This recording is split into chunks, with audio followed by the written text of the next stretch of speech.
Hi, everybody. All right, so welcome back. Let me go ahead and share my screen. I have officially taken a drink of water so that I am not coughing anymore and moved downstairs after getting my kiddos to sleep. So we're going to move right along. All right. So before we get started on really, I said pre-1916. That's supposed to say pre-1619. We're going to just excuse the dyslexia that is actually a real thing that I have. And the fact that I just noticed that. So race was not always categorized, and it was not always categorized because there was no need to categorize it. Because in ancient societies, especially when, so really up until colonialism really took wind, and we'll get into why it started happening. But in many ancient societies did a lot of trading. India did a lot of trading with multiple different places. You had the Greeks, the Romans, you had all sorts of different empires that would trade to each other. And there was never really a differentiating in the way of a racial context. Now, yes, they would have their own cultural understandings, and they may not agree with everyone else's culture, but those cultures didn't mix in a way that required them to other the other in a racial way, right? So you could dislike somebody because they belonged to a society that you maybe were in war with, but that wasn't so much an individualized identity that you would give someone. It was more of like hey, we're fighting them, so we don't like them, right? If that makes sense. But it didn't have to do with like physiological traits and ancestry at an individual level until much later. That does not mean that there was not like this othering in the sense of this xenophobia of, well, I don't agree with maybe how they are doing life, and so I don't like this group of people. There was still some of that, but they weren't categorized in a racialized way that was based on the skin tone, was based on phenotypic types, like, or physical features, that wasn't based on particular types of knowledge or cultural variation. All right. So even religions, including Christians, Muslims, Hindu, several different indigenous-based groups, really lived in relative harmony for a lot of years, especially in Spain, even centuries in Spain. The Catholic Church kind of became kind of a turning point when the Catholic Church and the Spanish Inquisition started. There was this consolidation of power, and it expelled Jewish people from Spain. And for people who were Jewish or Muslim, there was this mandated assimilation, conversion, or expulsion, right? So, like, you had to become Catholic, you had to become Christian. If you didn't, you were expelled. But even if you did, you still weren't necessarily safe. And the people that, especially your descendants, could still be discriminated against for having ancestry of a non-Christian origin. And that's kind of where this started, this ideology really started. And that was really this consolidation of the Catholic Church and its power within certain kinds of monarchies. And this was positioned, and specifically, they positioned people of Irish descent as savage, sexually immoral, resistant to civilized forces. They were really talking about them in different kinds of othering ways. And it was at an individual, distinct level, if that made sense. And prior to European contact, there was roughly 1 million indigenous persons in the American continents. This is important because we're going to go into how dramatically lower those numbers got. But it is said that 95% of those indigenous persons were either murdered through genocide or killed via smallpox and other diseases, were victims of habitat loss and or ways of life and cultural ways of life being lost. And that had a very big impact in their ability as a culture to survive and or as a group. Because if you're an agricultural base and then you get moved to the desert, it becomes a lot harder to be an agricultural group and society. So slavery prior to 1916, prior to 1619. I will fix that before I put up the lectures. I apologize. Please don't write that down. I'm pretty sure I got it right on the front of the slides. I apologize again. But slavery has been documented for a very, very long time. It's been documented well into human history. And it usually resulted in the capturing of other humans in the aftermath of war.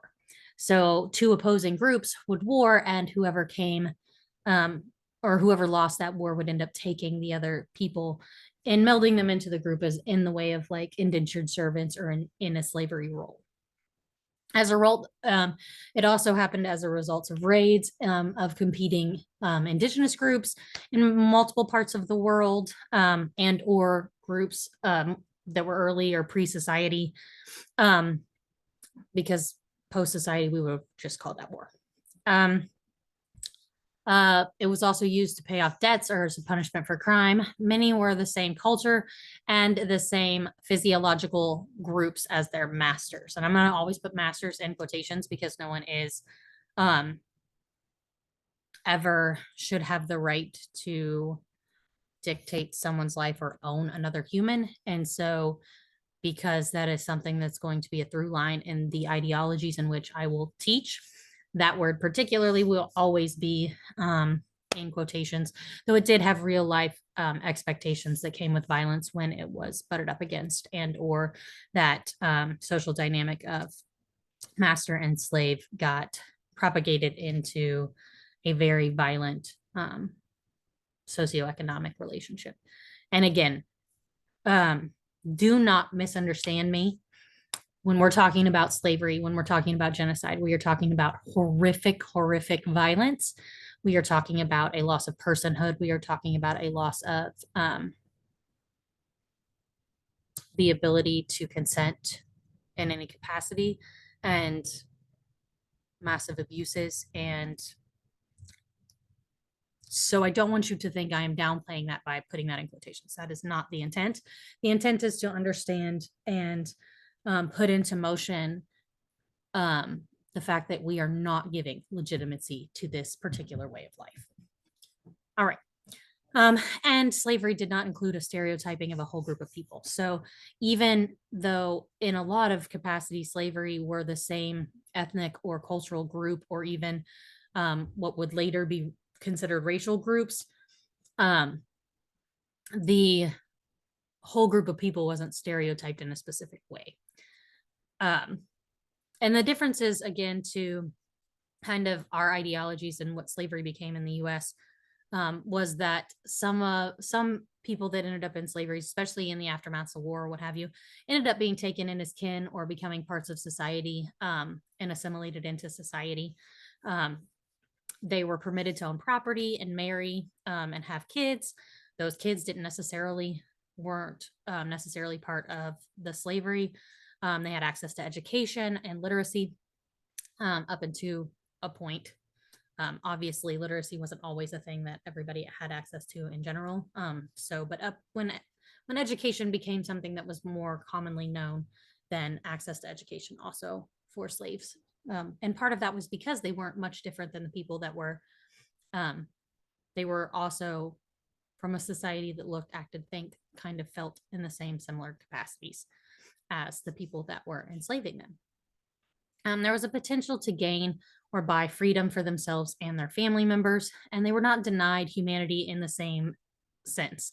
So, in the sense that slavery in the US was deemed as this, you were not a human thing. You did not count constitutionally, you did not count bureaucratically, you did not count as anything other than a prop for labor.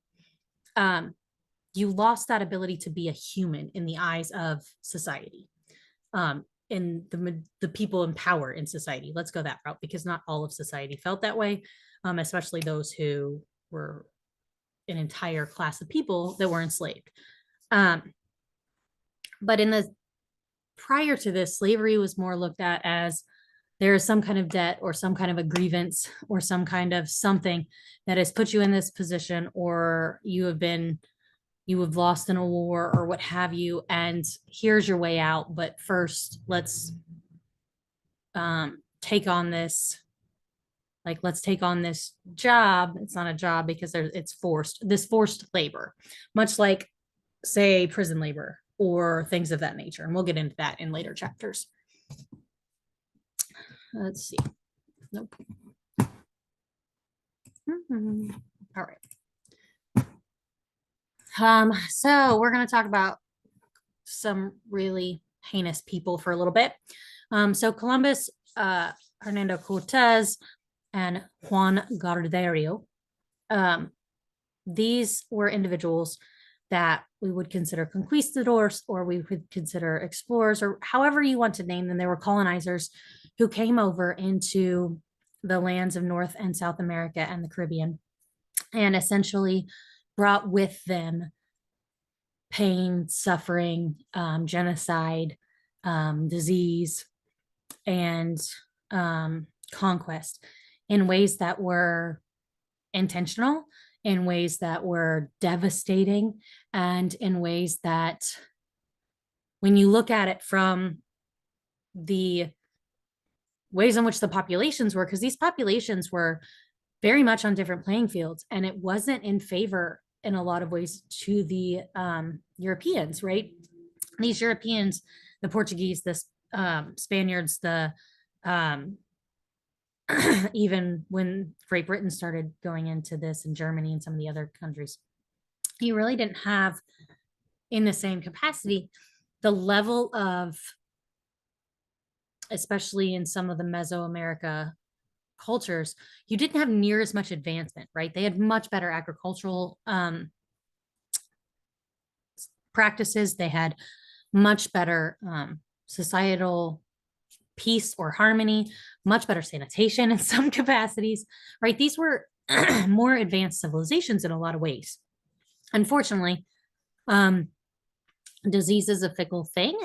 And just because you have experienced some certain diseases of one area does not mean you have the others. And because of the lack of sanitation in some of those European countries, and the disease that specifically, like smallpox and some of the other ones that came out of those environments and of large amounts of people in very dense areas, you had the ability to have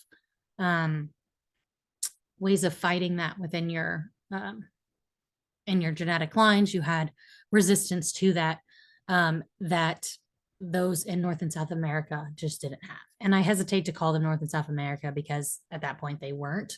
That's not what the names of them would have been. And it's not what people would have called them. But to be honest, a land that big is not something they would have thought of either. So we're just going to talk about them as the continents, the Americas, the continents, and we can work on that in and of itself. And again, that's part of why we have to kind of second guess or hesitate when we talk about things when it comes to race, ethnicity, and this genocide, and especially when we talk about colonialism throughout this course. These are lands that we as white people do not naturally exist on.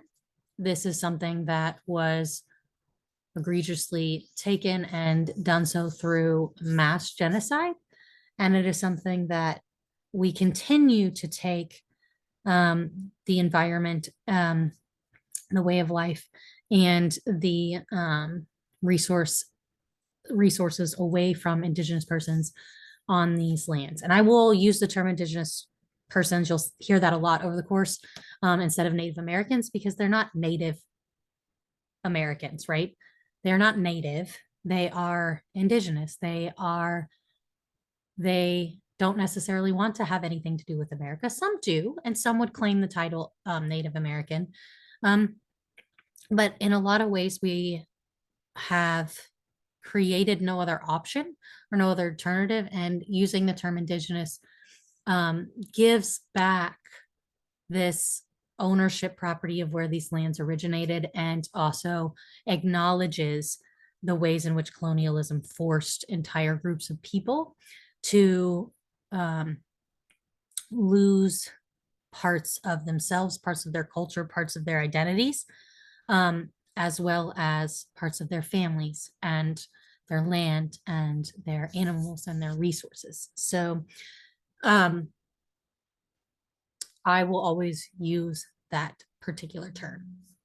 Okay, so let's talk about these horrendous people, and then we will move on from this particular topic. There are a lot more than these three that we could talk about, but these are the three that tend to get talked about or have positionality.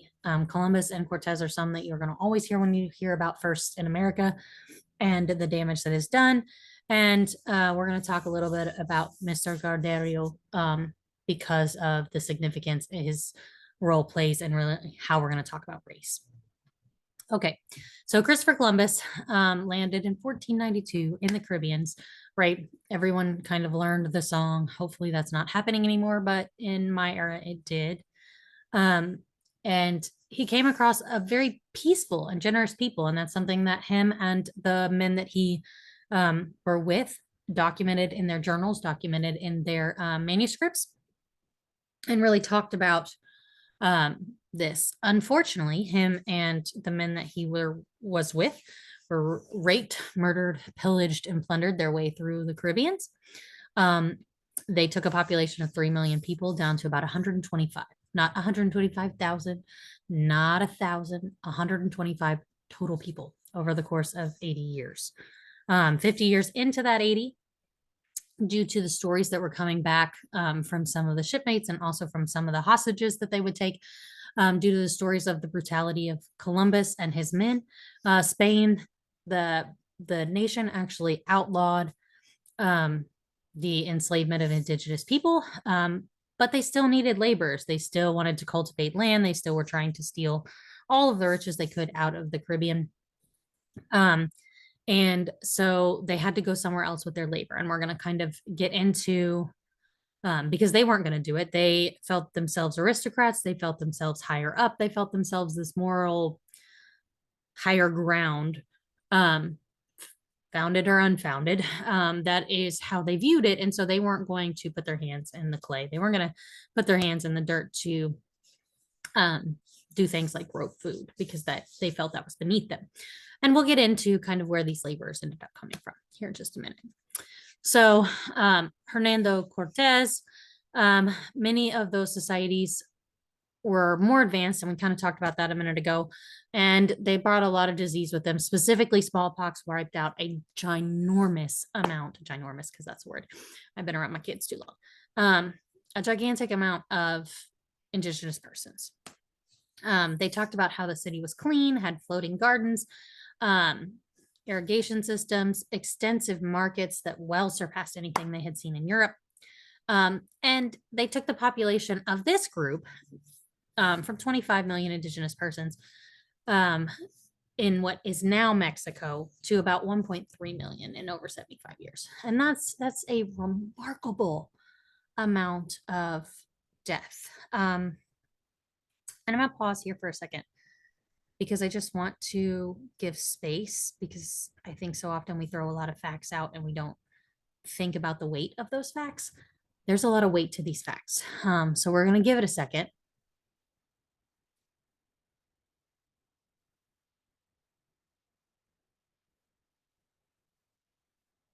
Okay.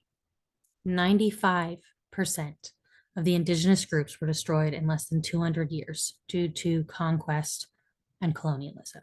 I want to give that another second to sink in, because the gravity of millions and millions and millions of people gone, I want that to sink in.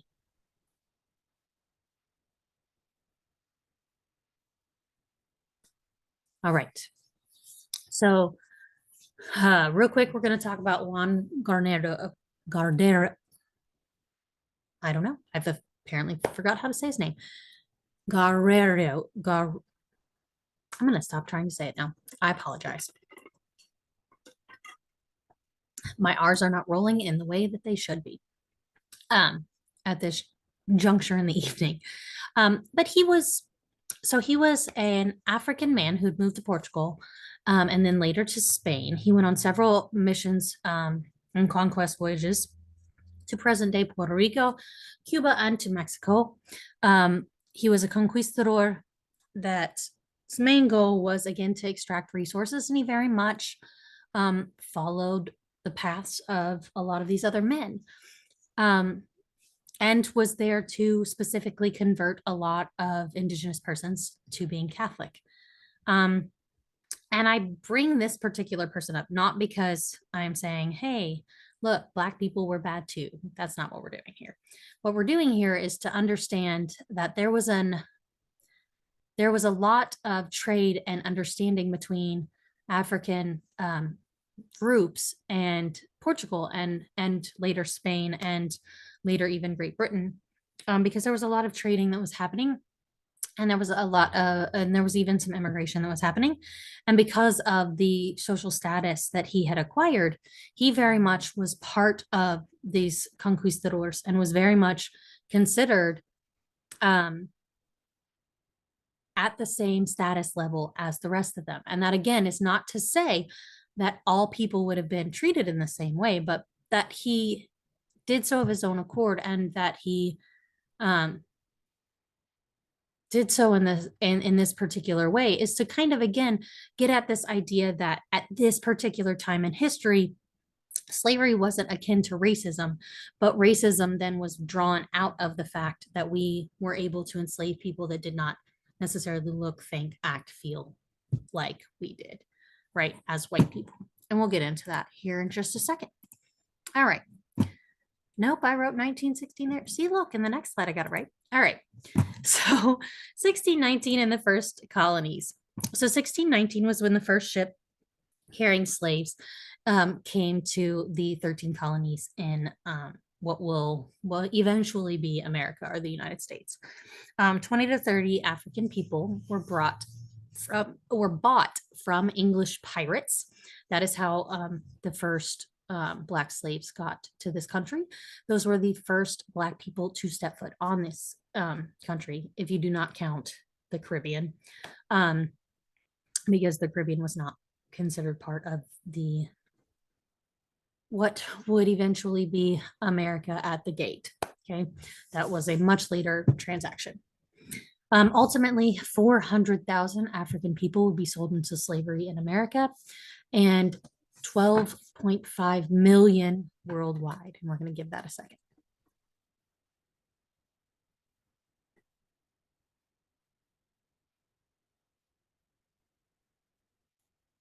Even more would be born into slavery in America. They were the primary labor force, and they were quite literally the backs that made economic and resource extraction possible, and were the entire economic wealth that happened for the elite class in this country and for most others in this country. And that labor that was stolen from the backs of these persons were how America became America, and they were how it continued to thrive as it did. All right. So America had 250 years of slavery, and we're going to get into this a little bit more, but 250 years. Now, this is the point that I want to sink in. It only ended 159 years ago. So, for perspective, in American history, we have had almost twice as many years of slavery as we have had without it. Let that sink in for a minute.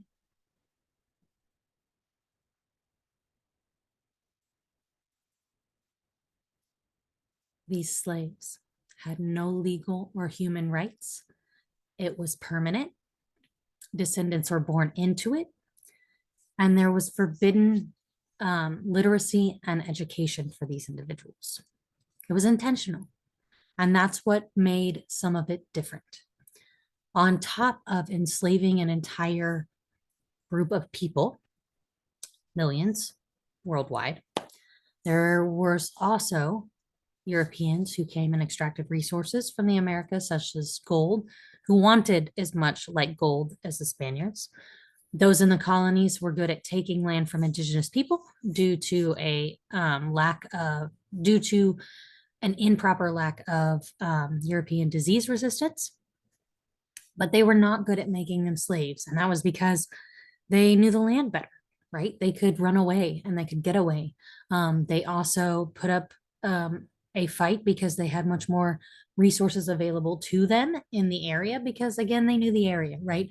And that having that geographic and knowledge and the knowledge, again, of being in your essentially on your home turf allowed them the ability to not make very good slaves. Um, However, Europeans claimed religious superiority, and that, and when even it's my favorite, one of my favorite parts, and the irony in this can sink in for all of us. They claimed religious superiority and said that they deserve the rights. White people said that they deserve the rights to the land because obviously they weren't the ones that were dying of diseases, even though Europe had been wiped out by these same diseases earlier. They did not know they were the same diseases or that they were the ones carrying them because medicine was different at that point and our understanding of disease was very different. But then they fell on hard times due to climate, disease, poor resource management, and unwillingness to um, prove their own agriculture, right? So they went through all of this understandings of this moral superiority and that they were being given these lands because they were superior on this religious level. Yet they were experiencing all of these things that that same religion probably would have considered signs of negative outcomes, right? And yet the moral high ground was still that resonating factor. So indentured servitude ended up being, and this is where we fall back to, right? The indigenous persons didn't make very good slaves and they still needed slaves. So how do we get them? So first we started bringing over indentured servitude servants.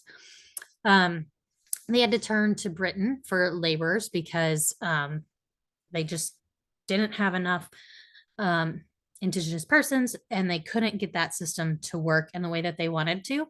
And so they were sent usually Irish and Scottish peoples, again, because there was, if you remember from previous slides, there was already a distaste for Irish people due to the influence of the Catholic Church and so on.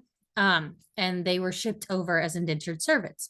They would work to 4 to 7 years and clear their debt and the cost of the voyage. And people hoped for better opportunities in the New World. This ended with the return of the monarchy in about 1660. But why did they then go to Africans? They were already kind of trading with African groups, and African groups also enslaved other African groups the same way that white people were enslaving other white people and so on and so forth. But European disease resistance, African, because there was already this trading capacity, they had this European disease resistance that indigenous people did not have. They also had a knowledge of agricultural and crafting practices that were similar to ones that they knew and crops that they knew, so that way they could keep and maintain supply lines and the things that they were used to and needed. Portugal and Spaniards already had traded with African groups. Europeans believed that slavery would garnish. I struggle with even saying this out loud, but Europeans believed that slavery would garner the slaves religious salvation from their previous non-Christian mythos. So essentially, if you now come over here and become my slaves, because I am Christian and you are being a slave for me, that will help you garner your religious salvation because you did not believe in Christianity prior to coming over here. And that was the mindset. Again, there was a moral high ground situation happening here that was incredibly toxic and incredibly problematic for a number of reasons. Millions and millions did not survive the journey and died on slave ships and were likely either tossed over or were rounded up and buried or disposed of in some capacity when arriving. I need that to sink in. Millions of people did not survive that journey that they were forced into. They were mostly from the regions of Africa of Yoruba, Igbo, Fulini, I believe is how they pronounce that, because there's got a French twinge to it, and Mada. Um, Early African slaves were garnered some rights and could even be left property following the death of their masters. Now, this was early and this was prior to some of the slave codes, which we're going to get into next. And they had the ability to garner their own freedom.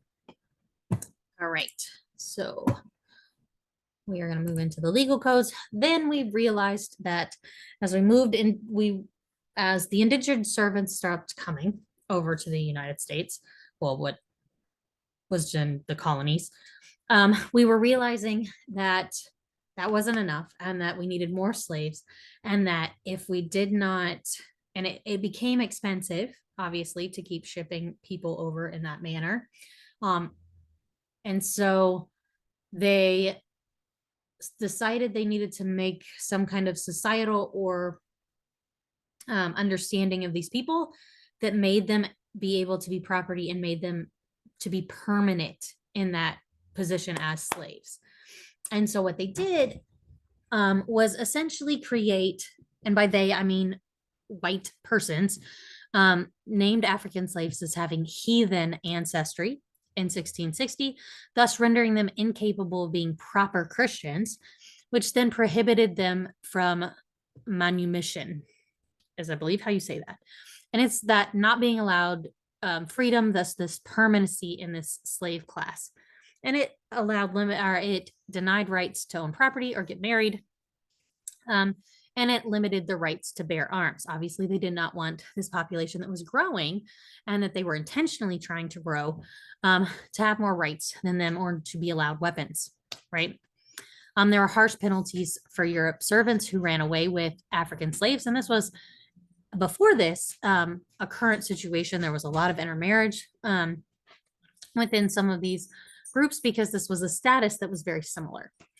In 1691, Virginia prohibited the marrying of free white people to indigenous people or Black people. And that was, again, to create these distinct lines so that once they started creating these lines, you could start to see how race was coming into play and how we were going to make other white people that were indigent servants kind of leveled up a little, enough of a level to say, hey, I don't want to side with these people anymore, because if I side with these people anymore, I may end up dropping down again, and I don't want to be in the same position they are. I would rather move up. And where it left this elite class, this ability to manifest differences in a way that Marx talks about capitalists doing too, but it does so in a way that allows them to be pitted against each other, so that these groups that make up the majority of the population and abilities not rise up against this few minority that control the power and understandings and the social prominence, right? And the messaging. And we're going to get into that so much more through the course of this, but that's kind of how this all started, right? We were starting to pit people against each other and not allow interracial marriaging. But these groups intermingled because you wouldn't have needed these laws if they didn't. If they didn't, and it was a cultural thing, these laws wouldn't have happened until it became a cultural situation. Laws are made out of these ideas of what is important or needs to be made important. And that's where this came into play. White Christians would pay double the fines for adultery when the sexual relationships were with Black people. And again, that was because at this point, those powers that be were trying to make very clear distinctions and starting to subgroup essentially people by racial categories in order to start to be able to inhumanize some of them.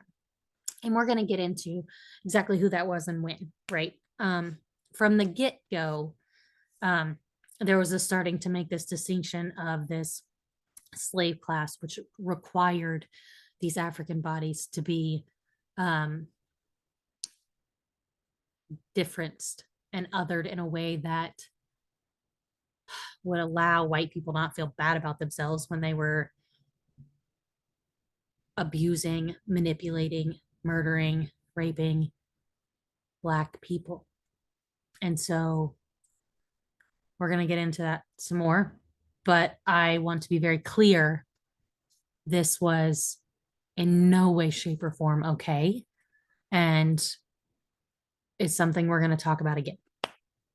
Um, so then you had things like the Bacon's Rebellion, which was in September of 1676. And that was when indentured servants and black slaves really worked together in an uprising to better both conditions.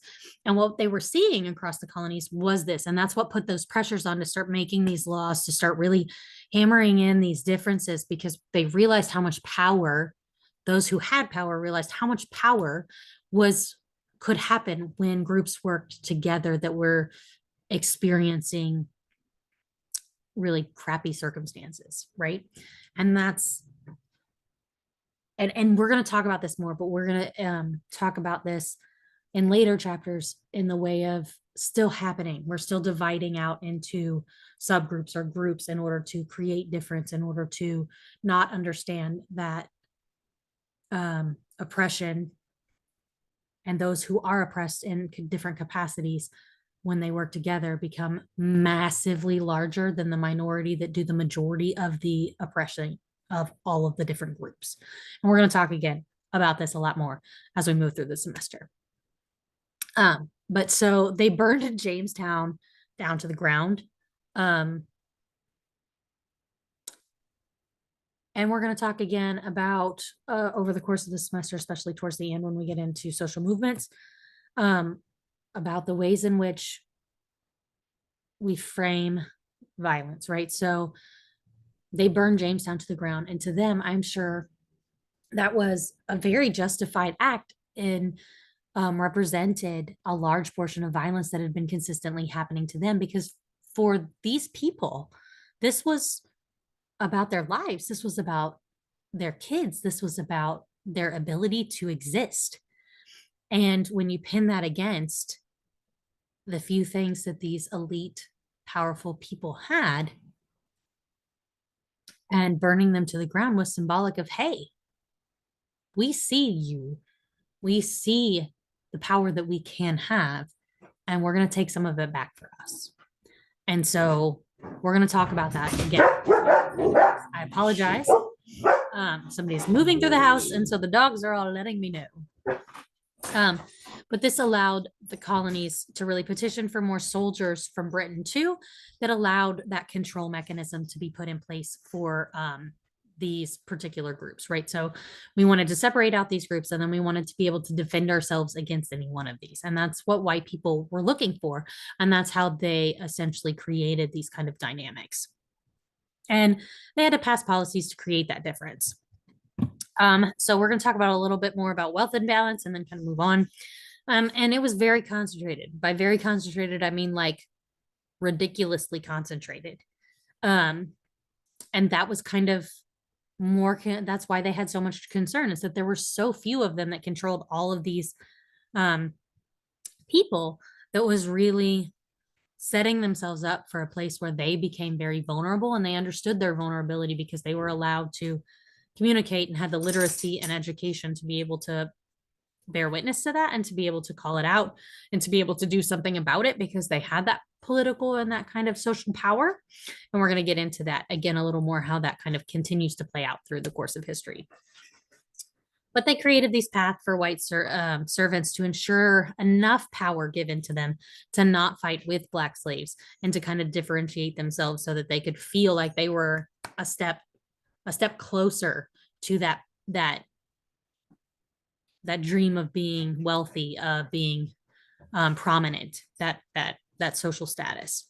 And it reinforced difference and the "we're working with you" ideologies to these white indentured servants in a way that allowed that messaging. And again, we're going to talk about how some of these things that we see in current culture are not new ideologies. They're reinforced things that we have seen throughout history. And this is an example of that we are super rich, and we totally understand it. We're with you, and we've got your backs, and I know you're in poverty, but we're going to give you jobs, and you're going to get out and what have you, and really I'm going to just take my stocks and do what I need to do, right?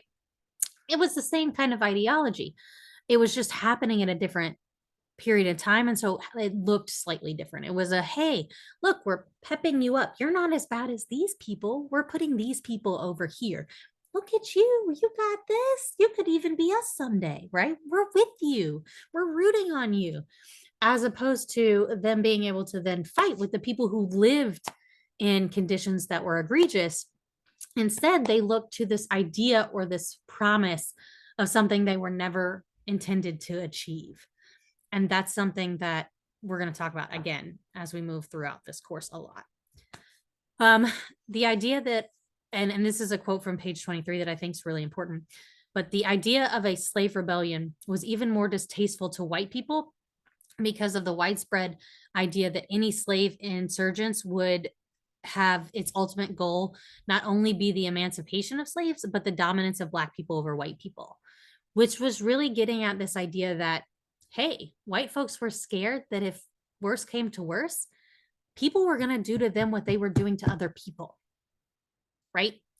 When your fears lie in someone's going to treat me like I'm treating other people, then that requires a self change, not a change in the other person, right? Because those people trying to survive and be and exist and have personhood and being allowed those things, those are valid reasons to push back, to fight back. But the fear of being treated the same way you're treating other people because you're being such a shitty human, I'm not so sure that's a valid reason to have done all of the things that they did. In fact, I know it's not, right? And we can all look at that and kind of shake our heads and say, absolutely not. None of this was okay. But what's going to be harder is as we move through the class and we see how these things and these ideologies molded, changed, morphed just slightly to allow other grievances and continue to be morphed, shaped, molded to continue to allow this same fear to resonate and depict and empower the oppression of entire groups of people. And I'm going to stop there for now, and then I'm going to come back. Don't worry, we've got so much more. We're only to like 1774. But I'm going to touch base, and I will be right back. There was a lot of really hard stuff in this lecture. This lecture, again, touched on the massive genocide of Indigenous persons, but also touched on the massive cultural erasure and imprisonment and enslavement of African people in this country. And so I really want to acknowledge once again the gravity and the extreme amount of human life lost, and the necessity that it is to continue to have these conversations as we move through this course. All right. So we're going to come back in just a minute and we will